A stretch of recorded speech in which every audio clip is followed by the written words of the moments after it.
Hi, I'm Aubrey Gowing, and today we're going to talk about tight hip flexors and how prolonged periods of sitting can contribute to low back pain. There are a number of muscles that can be described as hip flexors, and the action they do is to simply flex the hip. They decrease the angle between the torso and the thigh bone. When you think about it, that's pretty much the position we're in when we're sitting down. These hip flexors stay in a shortened state for prolonged periods of time. And that affects how the nervous system controls tone or tension within these muscles. And while there are quite a few hip flexors and each one can contribute to hip and pelvic dysfunction, there's one in particular, psoas, which is quite a deep muscle in the abdomen, that is probably most responsible because it's connecting to the lumbar vertebrae. So let's take a look at the angles, the mechanics of how this is working, and why it's going to contribute so much to low back pain. Iliopsoas is one of our major hip flexors, and it's actually two different muscles.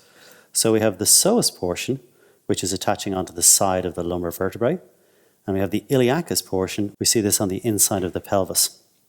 And they travel through the front of the pelvis, just underneath the inguinal ligament, and they conjoin to form iliopsoas, where they attach onto the lesser trochanter, the inside of the femur.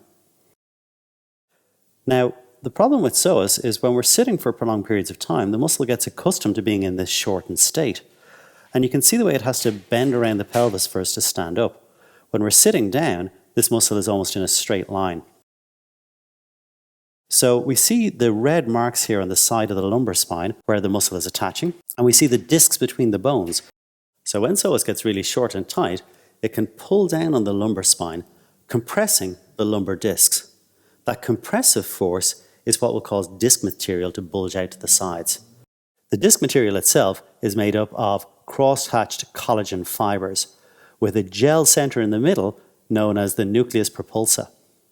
If the discs get sufficiently compressed and they squash down, not only can the collagen fibers start to rupture, but that gel center will actually migrate and then start to impinge on the nerve roots as they travel out. Good way to think of this is the disc material is almost like a marshmallow, and when you squash it flat, it bulges out to the sides.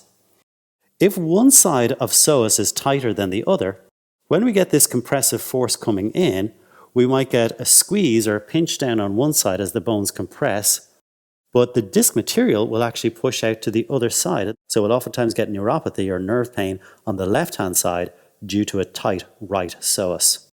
So let's take a quick look at some therapy that can help release tightness within these muscles, and then home care that we can do to help maintain length and flexibility within these muscles. The central portion of psoas can be identified by visualizing a diagonal line from the ASIS to the navel and palpating the lateral border of rectus abdominis. Compression and gentle mobilization can prepare the tissue for pain-free deep tissue techniques. Active engagement and fascial mobilization are excellent for releasing adhesion in this short, tight muscle. The same techniques can then be applied to iliacus. Therapist-assisted stretches can then help restore length to these short, tight muscles, targeting either the iliopsoas or the rectus femoris by simply changing the position of the lower leg. The client can then perform targeted home care exercises to maintain the length and flexibility in these tight hip flexors. Hope you enjoyed this short video and found it helpful. If there's subjects you'd like to see us cover in future videos, particular injuries or explanations of anatomical structures, please do get in touch with us either by leaving a note in the comments, or you can email us at info@hcd.ie. You can also find information on our training seminars as well as our resource materials such as DVDs and books on our website at hcd.ie. If you'd like us to travel to you to provide a seminar in your area, please do get in touch. Thanks for watching.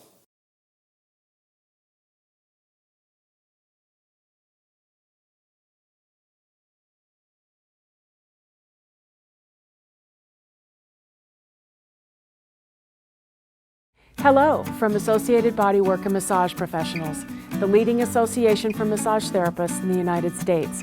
I'm Leslie Young, and I'm ABMP's International Ambassador. I'm so excited about our new partnership with Massage and Myotherapy Australia. Now, MMA members can join as ABMP Associate members at a deep discount and access more than 200 hours of online continuing education and other member benefits. So for more information, visit abmp.com/MMA. Together, we look forward to supporting you and your career.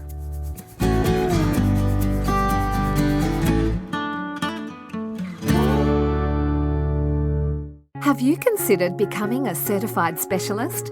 It's a tangible marker that your services meet nationally recognised standards of excellence, enabling the public to make informed choices when looking for a massage therapist or myotherapist. The opportunity to become a certified specialist is open to all therapists nationally. For more information, visit massagemyotherapy.com.au/certification. Hey guys, Dave Sheehan here from Connect. I'm really excited to have ex-CEO, now retired, Tricia Hughes with me. Welcome, Trish. Thanks, Dave. Good to be here. Trish, it's great to have you aboard for today because it's been 17 and a half years at the helm of Massage and Myotherapy Australia. So, you know, it's a fair innings. So it's going to be a great little chat that we're going to have.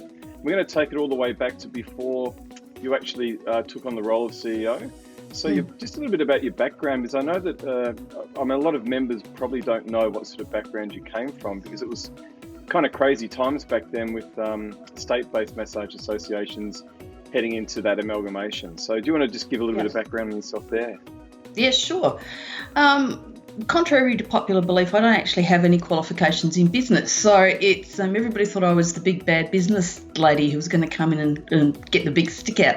But my background's actually in community development, which is kind of a blend between social work and welfare, where you empower people within the community to help themselves, either individually or as groups. So I've done a lot of work in domestic violence, those type of things. Youth work was where I originally started out.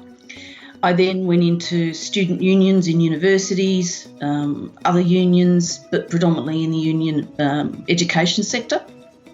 So it's always been part of my values to be doing a role that actually contributes to other people, not to myself. So that's just the way I it's the way I move. And so naturally, not-for-profit associations were a natural reach for me once I got a little bit burned out in domestic violence. So as you do, it's quite an intense space to work in. Oh, for sure, no doubt, absolutely. Yes, and so it, for me, not-for-profit associations was a really good go-to for me. And then I just loved the whole structure and community feel of it. Because one of the things was for you is you're walking into an absolutely brand new scenario for the association, because it was that whole amalgamation. And again, many of the members may not have been around at that particular time. I know that you and I certainly had, but maybe just give a little bit of a snapshot on how things kind of went. It was kind of interesting. Yeah, well, I was at the time working for a international association, so it was big across Australia and New Zealand, and it had got too big for me. I was travelling all the time. It was becoming more corporate, and this role came up, and I thought, here's a nice little greenfield project. You'll keep it nice and small. Complementary health, that's really nice. You know, everybody's going to be really friendly and lovely about in the whole place. And to agree, people were. I think it was just, it was a new structure for everyone. There was 5 associations at the time that had, I think, taken close on 2.5 years to get together to agree to form one body.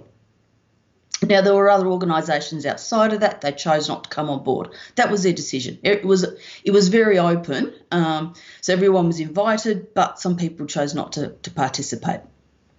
And they still sit outside that today. And that's right for them. That's great. And what happened was the only way that they would agree to form this one body was there had to be 2 people from each of the existing boards form a new board, which it ended up being 12 people in the end. Yeah, a big board. That's a big board. Yeah. That's a big board. And it was very difficult because they all had, there was all separate bank accounts, and people said, we've wound the company down, and they hadn't. And they didn't have a concept of forming a company limited by guarantee, which is a public company in the best interests of the public and the members, as opposed to incorporated associations. So there was a whole new raft of reporting to the Securities Commission, a whole different way of accounting for money, for keeping books and record keeping and stuff like that. So most people were out of their depth at the time who were on the management committees. So, go. No, I was just gonna say, one of your, and I'm in one of those interesting positions where, at some stages over the 17 years, you've been my boss because I'm a contractor for the association on certain things, but at the same time, I'm now on the board for my third term. So it's been kind of interesting from a board perspective to see how, even in my time, how things have changed and tightened and become even more professional. Back in the beginnings, I'm guessing because of that, the way the board was set up and structured, maybe it wasn't I don't know, it wasn't the best way to put it together. Would there have been alternatives back then, do you think, or would it had to go that way? Usually with associations in the early days, it has to get messy before it gets good. And that's with all associations, because everybody's got competing agendas. They've got the baggage they bring with them, particularly when you're amalgamating organisations. And that can take a bit of effort to work through. Sure. But I think, it was no different at the time of therapists were bickering what they do. Yeah. Who they are, what they call themselves, and I kept getting all this different advice. It was, from people who said, well, you don't know anything about the industry, so obviously we need to inform you. And I was getting different advice from all these different places. And in the end, I said, what's the one core thing you've all got in common? And it's like, you want to care for people. You want to make them, help them to get well. Yeah. Can we not start from that basic platform and work from there? And all of a sudden that started to fall into place for people, I think. Okay. Yeah, and it just made things a lot easier, to talk to people and, because you'd have some of the political greats of the industry on the phone every day going, you have to do this and you have to do that. And I'm going like, whoa, hang on a minute. We had something like, in the first year, about 4,500 members. Right, so okay. It was big when it started. Yeah, no, for sure. So obviously the whole governance thing the way that we've been running board for the time that I've been there, the governance has been so important, and you've instilled that into the board. It's obviously one of your, I guess, your stronger points of leadership over the period, which I've now witnessed it firsthand as a board member. What about appointed board members? I mean, the importance of those, because again, I've experienced that, but it's probably good for the members to understand the importance of appointed board members. Sure. So just stepping back a bit, and I think for members to understand, the role of CEO isn't to push the business. That's the board's business. So the CEO is only going to ever be as good as what the board is. And what happens when you've got particularly a practitioner-based board, people come with a certain bias. They can't help it. It's the way you've been trained. Everybody does it. It's the way you've been conditioned. You've all got your priorities. So for a full practitioner-based board who's really acting in the best interests of the industry or the profession, the first check-in they do with themselves when they're sitting around a board table is often go, what does that mean to me as a practitioner? And that should be the last question. Having a people who are appointed to the boards, particularly for specific reasons, helps dilute that and help other people keep themselves in check, during a board meeting, because the decision doesn't always have to be the best one for the membership. Sometimes it's the best one for the actual profession. And that, Can you give an example, maybe an example of that? Is it something that's come up recently, do you think, in the last few years at all? Probably not in the last few years. I think one of the hardest decisions the board had to make was around the time of the FER review, the private health insurance rebate review, because essentially we're massage and myotherapists in the association, and then there'd be people saying, "Oh, you've got to fight for aromatherapy and you've got to fight for the kinesiology because I do that," and it. And what would have happened was that the argument to government would have been so diluted that we wouldn't have won any of them. So the board had to sit there, and there were, at the time there were kinesiologists on the board and, massage practitioners as well, and had to go, we just have to go with one and go. And this is what, that's how we got through in the end. And that's hard. because, you don't want to throw people to the wolves, but sometimes to save the greater good, you have to sort of sacrifice a little bit on the side. Yeah. That's a great example. Yeah. And those people are still practicing massage today, and they're still incorporating their 20% of kinesiology or whatever else it is they do within their practice, as opposed to associations, particularly practitioner groups that completely lost everything. Yeah. Absolutely. Yeah. Hey, let's lighten up for a minute now and talk more about some of the highlights rather than the depths of governance, etc. So, That's exciting. we've got to drag you out of there and get you all happy again. So let's talk about what are some of the really fun moments or highlights of your 17 and a half years at the helm? Oh, gee, it's been pretty crazy. Look, I've been really fortunate in the role to have some of the best people to work for, really great people to work for on the boards, really understanding, and I look at the time, it's nearly as long as actually I've been married that I've been with the association. And, in that time I've sort of, all my kids have grown up and moved away. I had 4 major surgeries.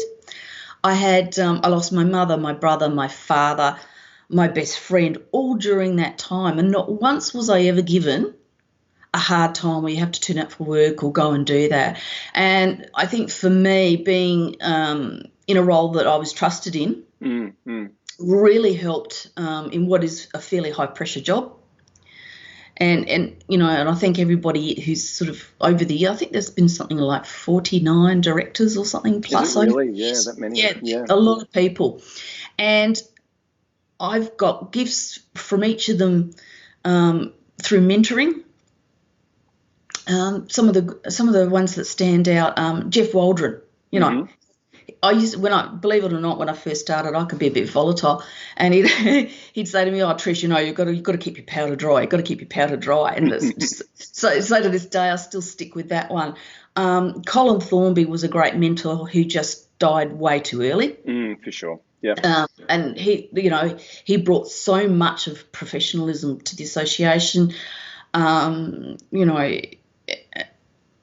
And even a lot of the somatic directors, sort of just bringing a sense of peace to board meetings at times. Because, and you could see that we could have a discussion without people getting offended or admit that they were upset at those type of things. I think that just learning to operate in a space like that was a real privilege for me. No, for sure. I remember some of the crazy members, particularly the Far North Queensland guys. They're brilliant. They're always so funny. Blank that one out. No, look, they're happy. Conferences have always been great. I remember, I think I'd been in the job 6 months. This crazy young guy came into my office and said, "Oh, you've got to run a conference. The industry needs to have a conference." And I've gone like, bloody hell, I've only been here 6 months. Give me a break. That was you. I was going to say, yeah, that was me. The crazy member. And we did that first one in Canberra, and we've gone from there from strength to strength. I think we've had the opportunity to see what happens overseas. A lot of our presenters say it's one of the best massage conferences held worldwide. So, and that's kudos to you as well. But and all our great speakers and the members who take the time to come. Absolutely, I totally agree with you there. It's where the sense of community is. I mean, people complain, of cost and all those things, but the benefit of actually being there and that sense of community is really about what part of the profession's about. There's been a little bit of a shift with COVID-19 and lockaways and online learning, but there's definitely still a thirst for hands-on work, and there's certain work that you can't really replace with an online environment.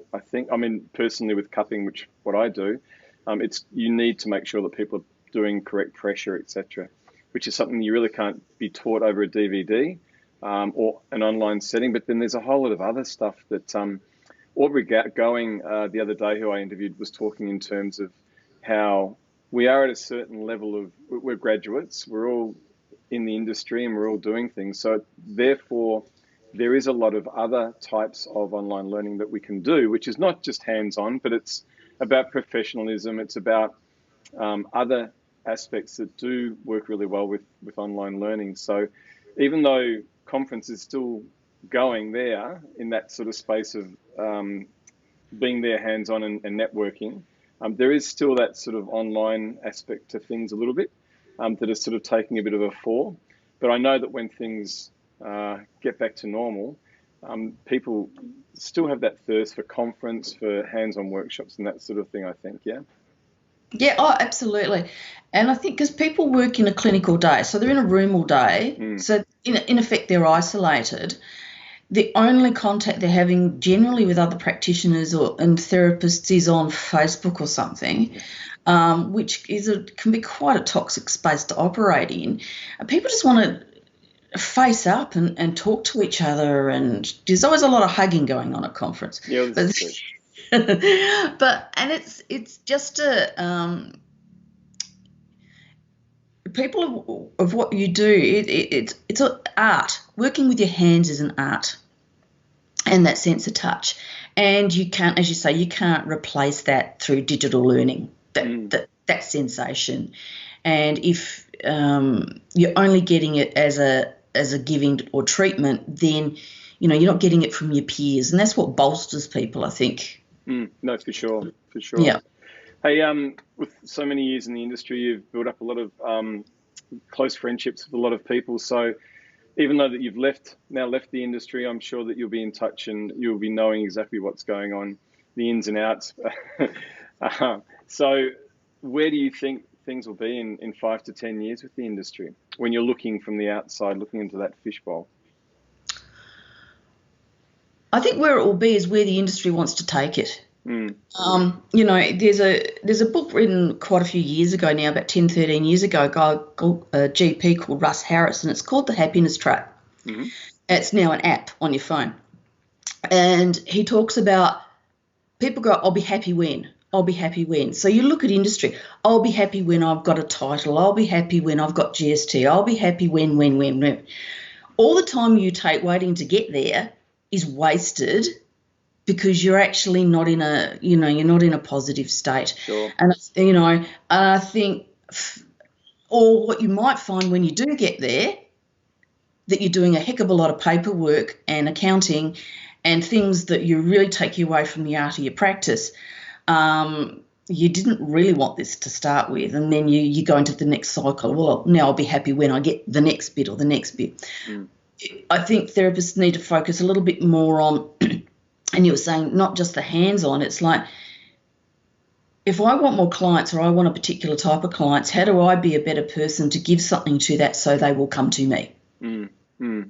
So bashing toxic rubbish out on, internet going, oh, why doesn't the government appreciate us and all that sort of stuff? The government doesn't appreciate anybody. It's also a sign of maturity in the industry, because I remember 17 and a half years ago when I was banging on your door for a conference, it was like a real cottage industry. People were just therapists. They were just hands-on. That's all they did. And now, and again, technology allows us to look outside our own borders and get to talk to people like Aubrey and James Zaslavsky and Till and all these other people who are professionals in their own sense, not just because of what they do with their hands, but everything else that makes up these people is so important. So there's that maturity that's taken place over the period of time, and we're now at that stage. So hopefully that'll keep developing, right, into the years to come.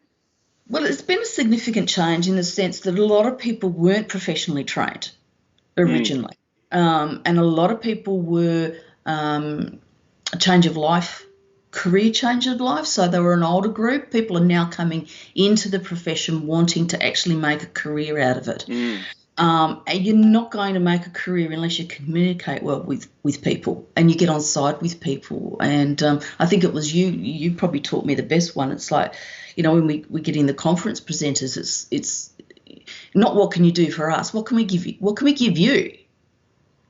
Because then you're in a positive frame of mind to give us, not a good presentation, but an absolutely amazing presentation. Yeah, no, for sure. Absolutely.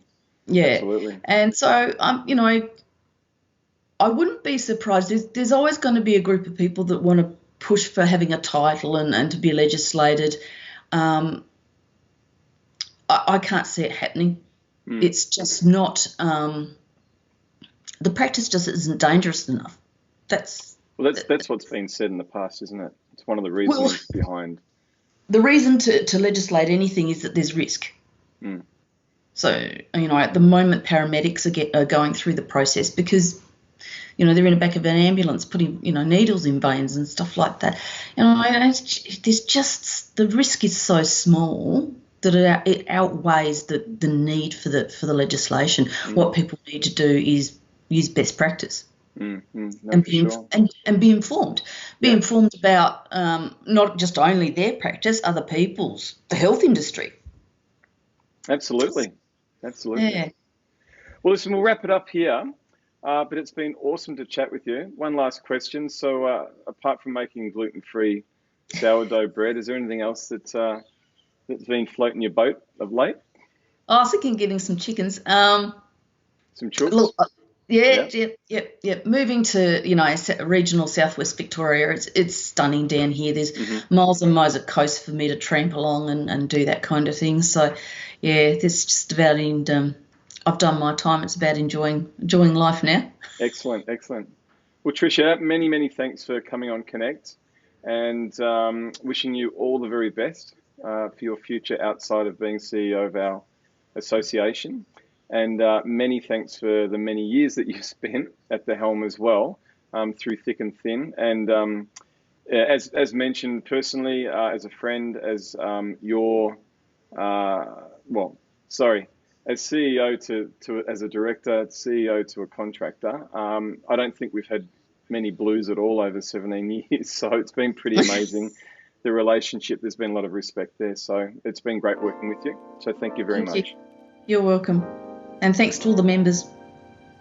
Okay, great. We'll leave it there. Thanks again, Trish. And guys, we'll see you again on Connect. Thanks.